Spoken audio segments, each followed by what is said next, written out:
A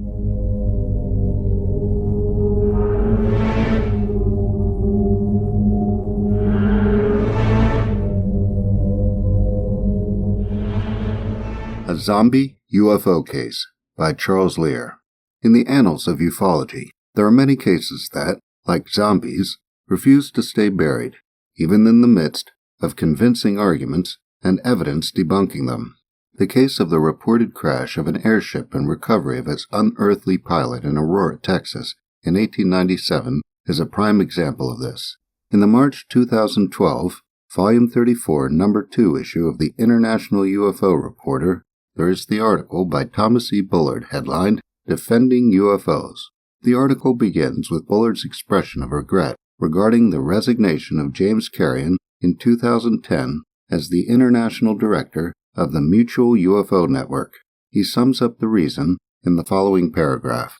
What he found was that ufologists obscured understanding of UFOs with beliefs and agendas, falling prey to their own egos and the allurements of con artists, as long as the lies, errors, and misinformation confirmed cherished expectations.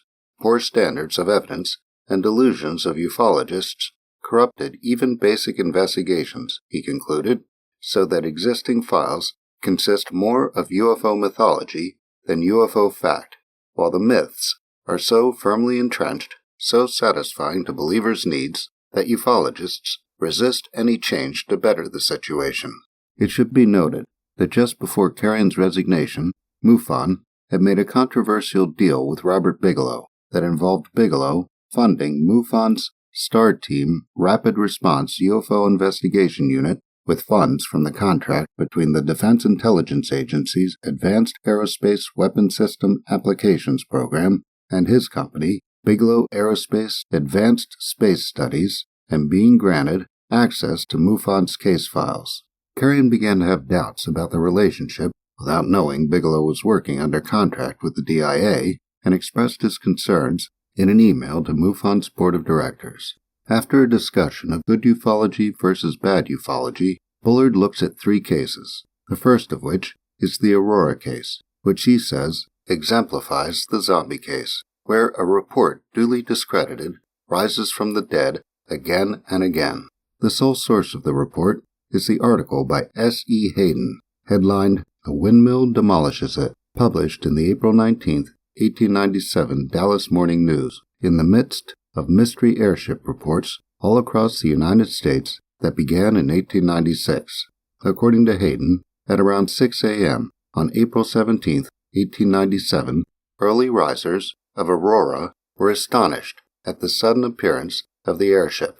He says its machinery seemed to be out of order as it traveled north at a speed of only 12 miles per hour, went over the town square, and then hit a windmill on the property of Judge Proctor. The remains of the pilot are said to have been recovered, and while his remains are badly disfigured, enough of the original has been picked up to show that he was not an inhabitant of this world. According to Hayden, a funeral for the pilot was to be held the next day.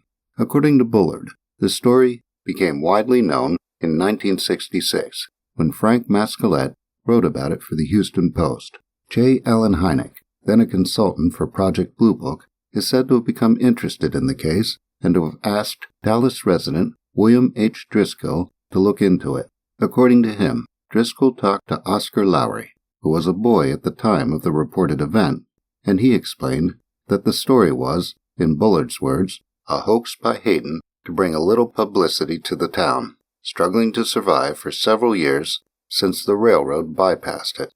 Bullard explains that the yarn was riddled with errors, which included a Mr. T.J. Weems being identified as a signal officer when he was actually a blacksmith, and Judge Proctor's property being described as having a windmill. According to Bullard, an investigator went over the property with a metal detector and found no scraps of a spaceship. He also says that Etta Pex confirmed the story was a hoax. Bullard says all these nails in its coffin should have buried the story once and for all, but it rose again, bigger than life, in 1973. According to Bullard, a reporter for the Dallas Times-Herald publicized the story along with additions and errors. He says the story suddenly became big news again, and that UFO investigators came into Aurora prepared to dig up what they believed was an alien body, and were met by shotgun-armed residents with objections. Despite the lack of support for the story by many Aurora residents, some came forward to back it up, and specifically mentioned by Bullard is Brawley Oates, the then owner of the property formerly owned by Proctor. According to Bullard, Brawley became an outspoken advocate, attributing his severe rheumatoid arthritis to drinking water contaminated by the crash.